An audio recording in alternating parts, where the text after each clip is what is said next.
We're out here. This is the field where the magic happens. Benning Bites with Damon Benning.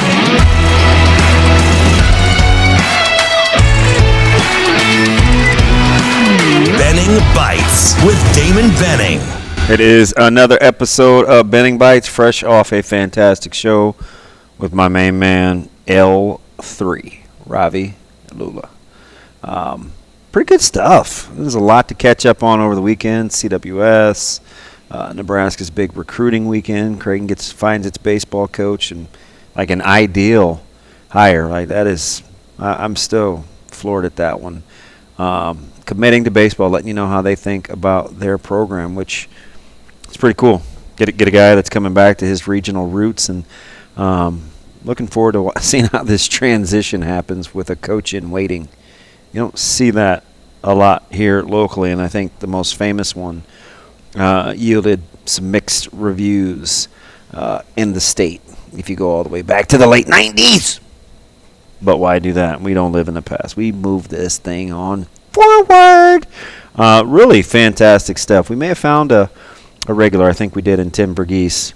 So shout out to Inside Nebraska and Rivals for sharing him. Reminds me a lot of what I was drawn to with guys like Mike Schaefer, who in this industry with a very rabid fan base, it would be easy to kind of just say the things that fans want to hear, but guys that have a really good feel and good discernment don't always have the same takes on recruiting as some other people.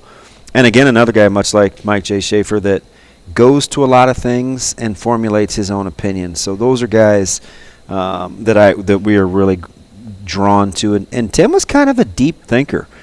I really liked the way that he talked about, his past experiences and who he's covered in recruiting and schools that he's been at, and compared it to Nebraska and what he thinks has made them successful. And it's a lot of his own personality, right? Nebraska's authenticity and being straightforward, which is a lot of what Tim, at least early on, has been to, very authentic and pretty straightforward. And he got into something interesting, and Ravi and I are going to talk about this on the upcoming show. ESPN recently did a quarterback school rankings of 134 teams, and they put the colleges into tiers in terms of quarterback schools and what it's meant to the NFL. And Nebraska was in the bottom tier, or I think tier 4, which was, it was the bottom tier. And I thought it was interesting because they're really trying to change that narrative, right? It obviously starts with the 5-star and Dylan Raiola, but then how the recruiting profile with these quarterbacks and just the trust that they have in Glenn Thomas and the offers that have come out, and Latif's already in the fold, and they've got their eye on a couple 2026s and 2027s already. And what can we draw from that? If this program wants to turn the corner and get back to national relevance, obviously the quarterback play is going to be important.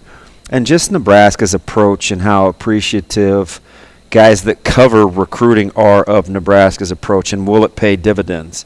And we're going to talk about how Nebraska can get out of that tier 4. Now, they got some work to do, and obviously we'll worry about producing pro quarterbacks after we get back to making bowl games a regularity. And if you're Ravi, then Nebraska's in the championship in the playoffs in 2026. I mean, no pressure.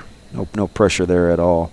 But it's an interesting conversation, and some of the characteristics that he likes in quarterbacks that he's seen kind of separate themselves. By he, I mean Tim Verghese, when he was comparing it to his history in recruiting and how he likes those quarterbacks that talk about development and styles of offense and how they meshed with quarterback or offensive coordinators and quarterback coaches, and not just guys that have taken 25, 30 trips and kind of done the circuit, and how he likes anticipation, not necessarily elite arm talent all the time, but just feel and poise in terms of offensive concepts. And the other one, and it's perhaps my favorite, because it's the one that I tell people about that makes guys like Anthony Rezac special.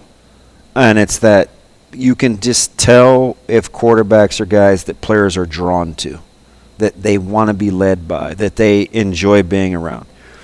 And I gave the example on the show, it's easy to lead people that you're better than or you're the perceived dominant alpha, but it's another to have people drawn to you and you're playing with other good people and you still want to be led because you're easy to follow, right? The most famous examples I could give is T. Fraze's ability to lead guys like Zach Wiegert and Brendan Stye and Rob's, strong personalities, Aaron Graham, for them to say, okay, this is our quarterback's huddle. We believe in those leadership qualities. Or on a local level for Rezac to be able to Anthony to be able to command the huddle he did at Westside. Not all quarterbacks are built like that, right? We've seen, it's well documented how sometimes quarterbacks can fold under pressure in terms of having to get a specific guy the ball or making sure you get your running back involved or making sure this guy is involved early, where they kind of have to change and adjust their games to see who needs a touch, okay, who needs attention. And it's just something that really good quarterbacks have where people are drawn to them and they elevate others' games whether they're directly getting them the ball or not. And how will that work? Because for all the praise we give Dylan Raiola physically, I think his best attribute is he's well received and he's likable. I think people want to perform well around him and for him, and I think he's part of that offensive evolution. So we'll get into that, and I thought that was interesting. So make sure you do yourselves a favor. Go back and listen to the segment. There was a lot in there. Pretty unique perspectives on kind of what Nebraska's looking for. He got into the differences in recruiting and how to recruit similar positions like Dawson Merritt and Christian Jones. I thought that was interesting as well because they're two completely different players in terms of their approach to recruiting and why and kind of how they are what they are, which I thought was fascinating. Really, really good perspective.